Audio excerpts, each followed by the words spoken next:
Hello student, good morning. Welcome to SK education centre. आज है 25 मई और आज हम जीएस सेक्शन यानी कि एसएससी, बैंक, रेलवे या जितना भी स्टेट पुलिस होता है, टीटी का एग्ज़ाम होता है, जिसमें भी जीएस सेक्शन आता है उसके लिए बहुत ही ये इम्पोर्टेंट है। आज हम सूफी और भक्ति आंदोलन का जो है डिस्कस करेंगे टॉपिक को, ठीक है। तो इस टॉपिक को स्टार्ट करने से पहले आप लोग से रिक्वेस्ट है कि आप लोग इस चैनल को अगर अभी तक सब्सक्राइब नहीं किए हैं तो सब्सक्राइब ज़रूर कर लीजिए, क्योंकि आप लोग को जितना भी नया से नया वीडियो हम अपलोड करेंगे उसका नोटिफिकेशन आप लोग को सबसे पहले मिल जाएगा। और इस वीडियो को लाइक ज़रूर कर दीजिए। और आप लोग जहाँ भी किसी भी एजुकेशनल ग्रुप से जुड़े हुए हो, चाहे वो फेसबुक हो, ट्विटर, इंस्टाग्राम, व्हाट्सएप, कोई भी ग्रुप हो, चाहे वो एजुकेशनल से रिलेटेड हो, तो उसमें आप इस लिंक को शेयर ज़रूर कर दीजिए। तो स्टार्ट करते हैं। आज का टॉपिक है सूफी और भक्ति आंदोलन। हमको लगता है आज हम शायद 2 टॉपिक को यहाँ पर कवर कर लेंगे, ठीक है। एक सूफी और भक्ति आंदोलन है, एक और दूसरा टॉपिक है, तो उसके बारे में पहले देख लेते हैं। सूफी और भक्ति आंदोलन। तो पहला क्वेश्चन है, संत कबीर किसके शिष्य थे? तो आंसर होगा रामानंद के। संत कबीर किसके शिष्य थे? तो रामानंद के थे। सिख धर्म को किस शताब्दी में स्थापित किया गया था? तो आंसर होगा 15वीं-16वीं शताब्दी में। सूर सतसई, सूर सरावली, साहित्य लहरी, सूर सागर में से कौन सा ग्रंथ सूरदास का नहीं है? तो आंसर होगा सूर सतसई। संत रामानंद किस शाखा से संबंधित थे? तो आंसर होगा राम मार्गी से। बंगाल के विख्यात संत चैतन्य किस शासक के समकालीन थे? तो आंसर होगा अलाउद्दीन हुसैन शाह के। तो अभी जो है अगला टॉपिक बहुत ही इम्पोर्टेंट है, वीडियो स्किप नहीं कीजिएगा, क्योंकि अगर आप स्किप कर दिए तो हो सकता है जो एसएससी या कोई भी एग्ज़ाम पॉइंट ऑफ व्यू से आप उस क्वेश्चन को स्किप कर दीजिएगा। तो हम कुछ ही देर में आगे हम एक नया टॉपिक स्टार्ट करेंगे जो कि बहुत ही इम्पोर्टेंट है, और ये टॉपिक भी बहुत ही इम्पोर्टेंट है, इससे भी क्वेश्चन हर एक एग्ज़ाम में रहता है। बंगाल के विख्यात संत चैतन्य किस शासक के आंसर होगा अलाउद्दीन हुसैन शाह के। सूरदास ने अपनी रचनाओं में किस भाषा का प्रयोग किया है? तो आंसर होगा ब्रज भाषा का। विख्यात संत वल्लभाचार्य किस शाखा से संबंधित थे? आंसर होगा कृष्णाश्रयी। अमीर खुसरो किसके शिष्य थे? तो आंसर होगा निजामुद्दीन औलिया के। बंगाल में भक्ति आंदोलन का प्रवर्तक किसे माना जाता है? तो आंसर होगा चैतन्य को। रामचरितमानस के लिए तुलसीदास द्वारा किस भाषा का उपयोग किया गया था? तो आंसर होगा अवधी।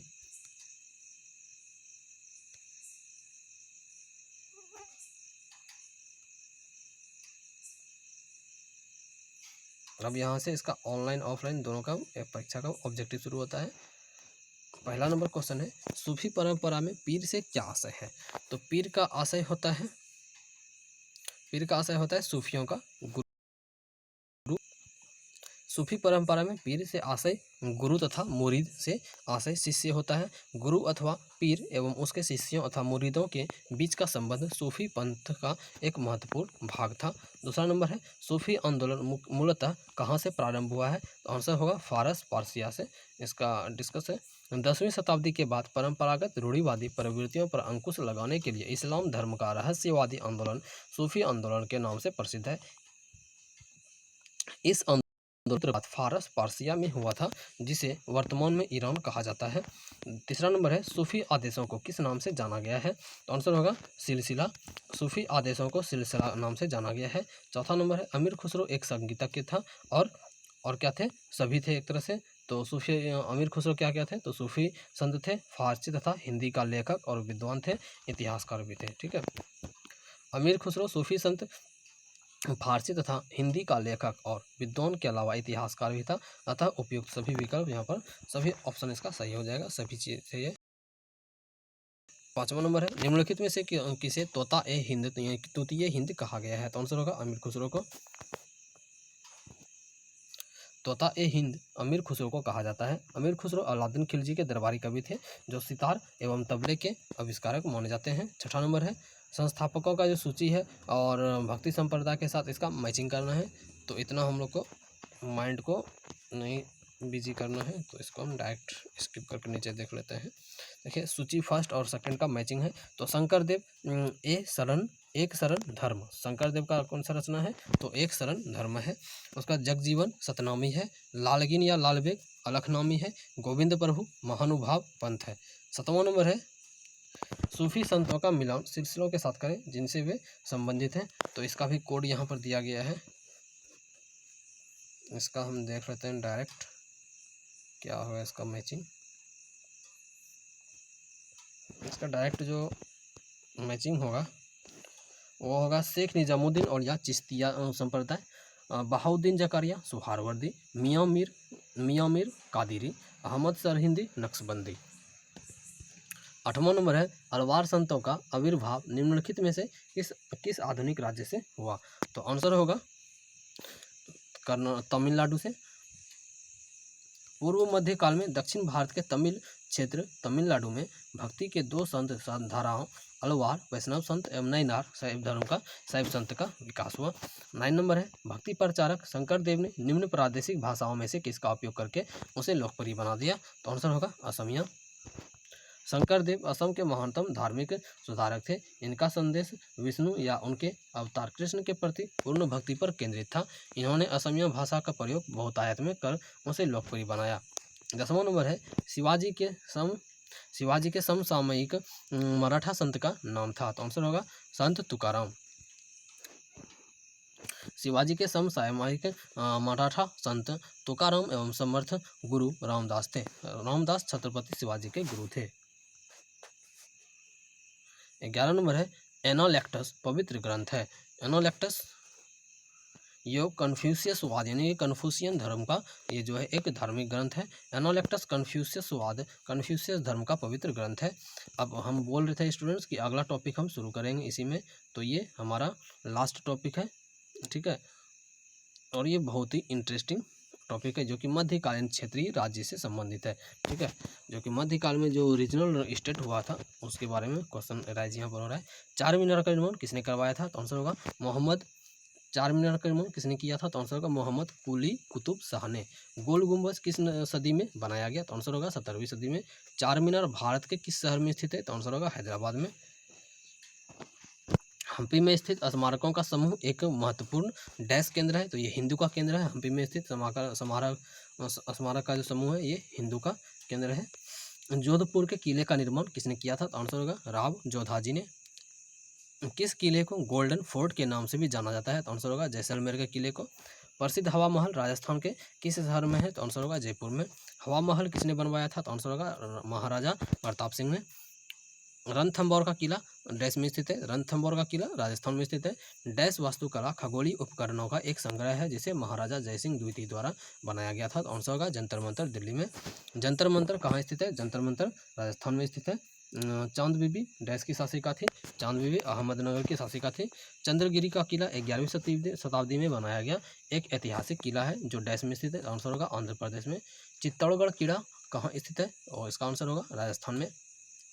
इब्राहिम कुतुब शाह, इब्राहिम आदिल शाह, अकबर, मलिक अंबर में से किस मध्यकालीन शासक को जगत गुरु कहा गया है। आंसर होगा इब्राहिम आदिल शाह फर्स्ट को।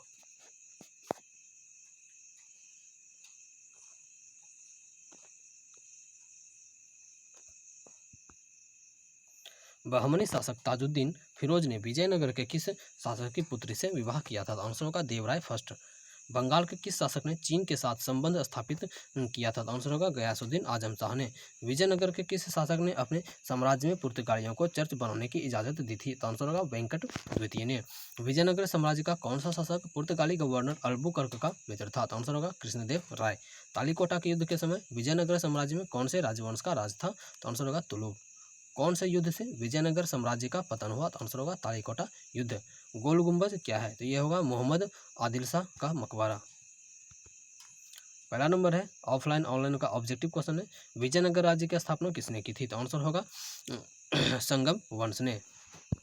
विजयनगर राज्य की स्थापना संगम वंशी शासक हरिहर एवं बुक्का द्वारा 1336 ईस्वी में की गई थी। दूसरा नंबर है विजयनगर के शासकों ने प्रोत्साहित किया किसको। तो इसने तमिल तेलुगु और संस्कृत को प्रोत्साहित किया। विजयनगर के शासकों ने कन्नड़ तमिल तेलुगु और संस्कृत को प्रोत्साहित किया था। तीसरा नंबर है गोवा के महत्वपूर्ण किले को बहमनियों से छीनने वाला प्रथम विजयनगर शासक था। तो आंसर होगा हरिहर द्वितीय।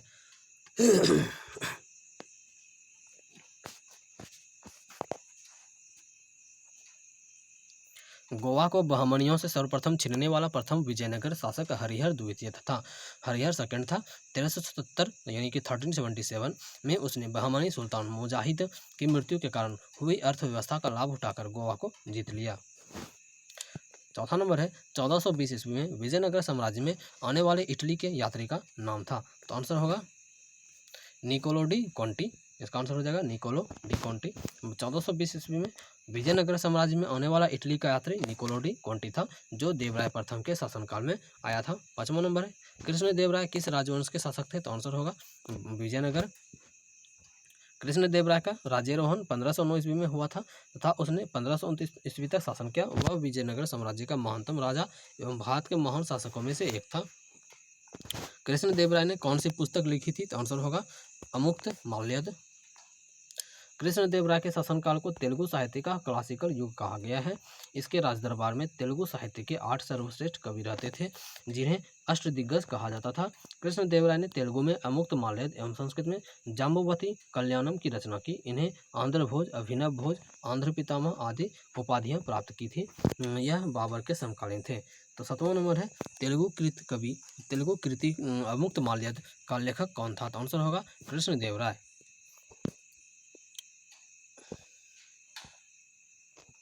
7वां नंबर हो गया। अब 8 नंबर देखते हैं। 8 नंबर प्रश्न है, 8 नंबर क्वेश्चन है, निम्न में से कौन सी साहित्यिक कृति कृष्ण देव राय ने लिखी थी? तो आंसर होगा अमुक्त माल्यद। 9वां नंबर है अमुक्त माल्यद किसका कार्य है? अमुक्त माल्यद कृष्ण देव राय का रचना है। 10वां नंबर है विजयनगर के मध्यकालीन नगर को आजकल कहते हैं? आंसर होगा हम्पी। मध्यकाल के विजयनगर को आजकल हम्पी के नाम से जाना जाता है। हम्पी नगर कर्नाटक में है। यहीं पर विजयनगर राजधानी थी। हम्पी यूनेस्को की विश्व विरासत स्थलों की सूची में भी सम्मिलित है। दूसरा नंबर है हम्पी के स्मारकों के समूह का निर्माण किसने किया था? तो आंसर होगा हरिहर और बुक्का ने। हरिहर हम्पी के खंडहर वर्तमान उत्तरी कर्नाटक में स्थित है। विजयनगर साम्राज्य की प्राचीन राजधानी का प्रतिनिधित्व करते हैं। विजयनगर काल में बने इस शहर में स्मारकों के समूह के निर्माण का श्रेय हरिहर और बुक्का नामक 2 भाइयों को दिया जाता है। तो 12 नंबर है तालीकोटा की प्रसिद्ध लड़ाई कब हुई थी? तो आंसर होगा 1565। तालीकोटा का प्रसिद्ध युद्ध 1565 ईस्वी में विजयनगर साम्राज्य एवं दक्षिण के राज्यों बीजापुर, बीदर, अहमदनगर एवं गोलकुंडा के मध्य लड़ा गया था। 13 नंबर है मरमर विथी रे से गोल गुंबज का निर्माण किस शासक द्वारा किया गया था? तो आंसर होगा मोहम्मद आदिल शाह द्वितीय द्वारा। कर्नाटक राज्य के बीजापुर में स्थित गोल गुंबज के निर्माण का कार्य बहमन शाह मोहम्मद आदिल शाह द्वितीय के शासनकाल में के दौरान ही प्रारंभ किया गया था, किंतु इसका निर्माण अली आदिल शाह द्वितीय के शासनकाल के दौरान पूर्ण हुआ था। मोहम्मद आदिल शाह को मृत्यु के बाद इसी में दफनाया गया था। इस कारण इसे मोहम्मद आदिल शाह के मकबरे के नाम से भी जाना जाता है। 14 नंबर है निम्नलिखित बहमन शासकों में से बीजापुर में प्रसिद्ध गोल गुंबज का निर्माण किसने किया था? तो आंसर होगा मोहम्मद आदिल शाह। 15 नंबर है गोल गुंबज कहाँ स्थित है? तो गोल गुंबज बीजापुर में स्थित है। 16 नंबर है बीजापुर अपने किस चीज के लिए जाना जाता है? तो आंसर होगा के लिए। बीजापुर गोल गुंबज की स्थापत्य कला के लिए जाना जाता है। 17 नंबर प्रश्न देख लेते हैं क्या है। 17 नंबर निम्नलिखित में से किस राजवंश ने बीजापुर में स्वतंत्र शासक की स्थापना की? तो आंसर होगा आदिल शाही। यूसुफ आदिल शाही ने 1489 ईस्वी में बीजापुर में आदिल शाही राजवंश की स्थापना की थी। 18 नंबर है निम्नलिखित में से उस शासक का नाम क्या है जिसने विजय स्तंभ का निर्माण कराया था? तो आंसर होगा राणा कुंभा। राणा कुंभा ने अपने पिता मोकल के हत्यारे महापा पनवार को जिसे भागकर मालवा में शरण ली थी को वहां के शासक महमूद खिलजी से समर्पित करने की मांग की। महमूद खिलजी द्वारा हत्यारों को समर्पित करने से इनकार करने पर राणा कुंभा ने युद्ध की घोषणा कर दी और महमूद खिलजी को पराजित करके युद्धबंदी के रूप में चित्तौड़ ले आया। इस विजय की स्मृति में कुंभा ने चित्तौड़ की में कीर्ति स्तंभ या विजय स्तंभ का निर्माण करवाया था। इसे हिंदू देवशास्त्र का चित्रित कोष भी कहते हैं। इस स्तंभ की गणना भारत में सबसे आश्चर्यजनक मीनारों में की जाती है। इसका कुछ अंश लाल पत्थर और कुछ संगमरमर का बना है। अनेक हिंदू देवी देवताओं के चित्र इसकी शोभा बढ़ाते हैं और इन चित्रों का नीचे लेख उत्कीर्ण है। 19 नंबर है चित्तौड़ का कीर्ति स्तंभ किसने बनवाया था? तो आंसर होगा राणा कुंभा ने। 20 नंबर है, चित्तौड़गढ़ में विजय स्तंभ यानी टावर ऑफ विक्ट्री किसने बनवाया था? आंसर होगा राणा कुंभा ने। 21 नंबर है, निम्नलिखित में से किसने बीदर में मदरसे का निर्माण था? आंसर होगा महमूद गवा ने। बीदर में मदरसे का निर्माण महमूद गवा ने करवाया था। महमूद गवा मोहम्मद तृतीय के शासनकाल में ख्वाजा जहां की उपाधि धारण कर प्रधानमंत्री बना था। महमूद गवा ने बीदर में एक महाविद्यालय की स्थापना की। महमूद गवा स्वयं ही विद्वान था और उसने रौजत उल ईसा तथा दीवान अस्र नामक 2 ग्रंथों की रचना की थी। 22 नंबर है, सुविख्यात कोहिनूर हीरा किस खान से निकाला गया था? तो आंसर होगा गोलकुंडा। सुविख्यात कोहिनूर हीरा गोलकुंडा के खान से निकाला गया था। तो स्टूडेंट्स आज के लिए इतना ही। कल से हम लोग सबसे इम्पोर्टेंट टॉपिक जो कि इंडियन हिस्ट्री का सबसे इम्पोर्टेंट टॉपिक जो मेडिएवल पीरियड है, मुगल काल को हम कल से डिस्कस करेंगे। तो आज के लिए इतना ही, और आप लोग इस वीडियो को लिंक को ज़्यादा से ज़्यादा शेयर कर दीजिए और इस चैनल को सब्सक्राइब कर लीजिए और इस वीडियो को लाइक ज़रूर कर दीजिए, ठीक है। थैंक यू, बाय बाय, कल मिलते हैं।